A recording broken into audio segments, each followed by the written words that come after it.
रामावतार में जब ठाकुर जी रावण का वध कर वापस अयोध्या लौटे तो राजा जनक के हृदय में भाव आया कि आज तो मैं अपने जमाता को निमंत्रण पर बुलाता। अरे इतनी बड़ी विजय को प्राप्त करके आए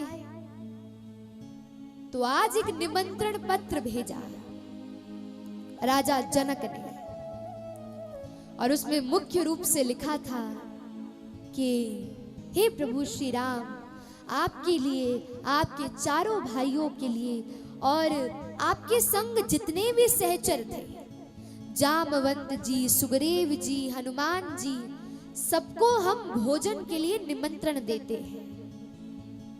सबको अपने संग लेकर आइएगा।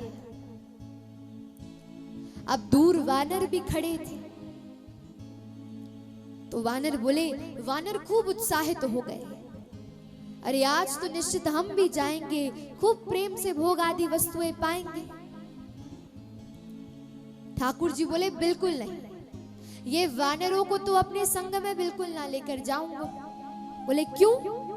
बोले अरे साधारण स्थान पर नहीं जा रहा, अपने ससुराल जा रहा। और ये वानरों का स्वभाव तो सब जानते हैं, कितने उद्यमी हैं। अरे वहां पर हमारी कोई इज्जत है, हमारा कोई सम्मान है, ये वानरों को संग नहीं लेकर जाएंगे। अब वानर निराश हो गए। तो वानरों का प्रतिनिधित्व करते थे जामवंत जी। वानरों ने जामवंत जी से कहा, अरे देख लिया, जब युद्ध करना था तो हमें संग ले गए, आज जब भोजन पाना है, बढ़िया प्रसादी मिलनी है, अरे बढ़िया सत्कार होना है, तो हमें छोड़कर जा रहे।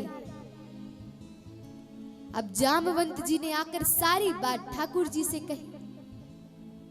ठाकुर जी बोले, अरे ये संभव तो नहीं है, कैसे लेकर जाएंगे? अरे जामवंत, तुम तो जानते हो, यदि ये उछल कूद करना, तोड़ फोड़ करना प्रारंभ कर दे तो अरे सब समाप्त हो जाएगा, हमारी नाक कट जाएगी। जामवंत जी फिर से वानरों के पास गए। बोले ऐसा ऐसा प्रभु श्री राम कह रहे हैं। तो बोले क्या करें? अब सब युक्ति सोचने लगे, क्या करें? तो जामवंत जी बोले ऐसा करते हैं कि जैसा मैं व्यवहार करूंगा आप लोग मुझे देखकर वैसा ही करोगे। जैसे मैं चलूंगा, जैसे मैं खाऊंगा, जैसे मैं बोलूंगा, वैसे ही आप उन सबके साथ व्यवहार करना। बोले ठीक है।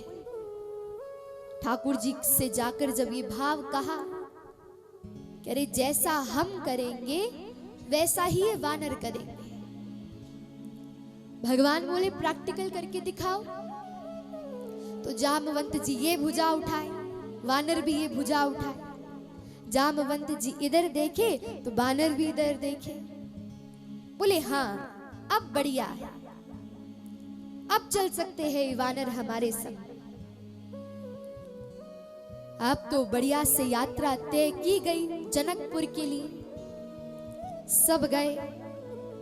आज तो प्रभु श्री राम का स्वागत तो हो ही रहा है, वानरों के कंठ में भी सुंदर सुंदर माल धराई जा रही है, खूब प्रेम से उनका सत्कार भी हो रहा है।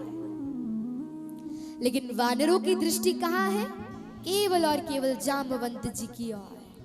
जामवंत जी जैसा प्रणाम करे वानर भी वैसी आकृति बनाए। अब तो भीतर गए तो एक बड़ा सा मंच बना था और उस मंच पर 4-5 लोगों की खाने की व्यवस्था थी। राजा जनक की, प्रभु श्री राम की, सुग्रीव जी की, हनुमान जी की और जामवंत जी की। और नीचे खूब कतार में बढ़िया बढ़िया सेज सजाए थे वानरों के भोग प्रसादी के लिए। आज तो राजा जनक खूब आनंदित हो रहे हैं। अरे हमारे घर तो वानर पधारे।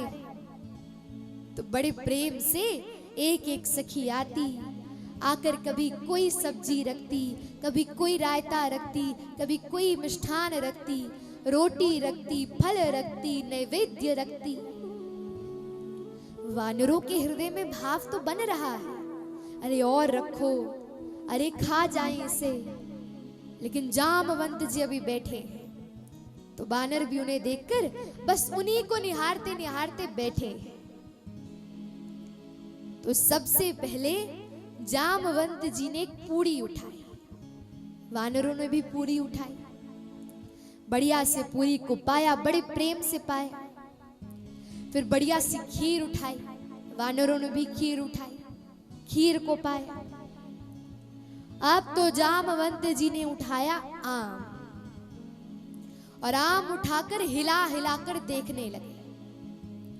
वानरों ने भी आम उठाया और वह भी हिला हिलाकर देख रहे हैं।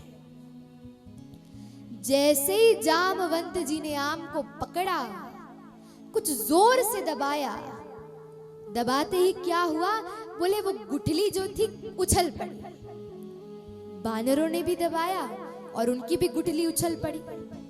अब तो वानर बोले अरे मिल गई छूट। जामवंत जी ने जैसे ही उछलती हुई गुठली को देखा, बोले इतना मजाल, अरे रावण मेरे हाथों से नहीं गया तो ये गुठली कैसे चली गई। और गुठली को पकड़ने के लिए जैसे ही जामवंत जी कूदे, सोई बानर बोले अरे मिल गई छूट, मिल गई छूट। अब तो कोई इधर कूदे, कोई राजा जनक की पात्र से खीर को उछेले, कोई कड़ी को फैलाए। अरे खूब ये वानरों ने खूब ऊधम मचाया। प्रभु श्री राम बैठे हैं सिर झुकाकर। अरे जिस बात का डर था वही हो गया। राजा जनक उनके पास आए, बोले अरे प्रभु श्री राम आप चिंतित मत होइए। अरे हमें तो लग ही नहीं रहा था कि वानर आए हैं, अरे अब पता चला कि वानर आए हैं। अरे ये परिस्थिति भी बहुत सुखद है। और तब राजा जनक ने प्रभु श्री राम को अपने हृदय से लगाया। अब दूर जामवंत जी खड़े थे, गारंटी तो सारी मेरी थी, अरे मेरे कारण ही सब काम बिगड़ा। जैसे ही भगवान श्री राम को निहारा, तो जब राजा जनक और प्रभु श्री राम को हृदय लगते देखा, तो आज जामवंत जी के भी हृदय में एक भाव प्रकट हो गया। अरे काश प्रभु भी मेरे जमाता बने और मैं भी उनको अपने हृदय से ऐसे ही लगाऊं, और मुझे भी उन्हें ऐसे ही जमाता का सुख प्रदान करने का ये सौभाग्य मिले। तो आज वही स्मृति जामवंत जी प्रभु श्री राम को करवाते हैं कि हे द्वारिकाधीश, आपने मुझे वो वचन दिया था, इसलिए निश्चित रूप से अब इसको पूर्ण करिए।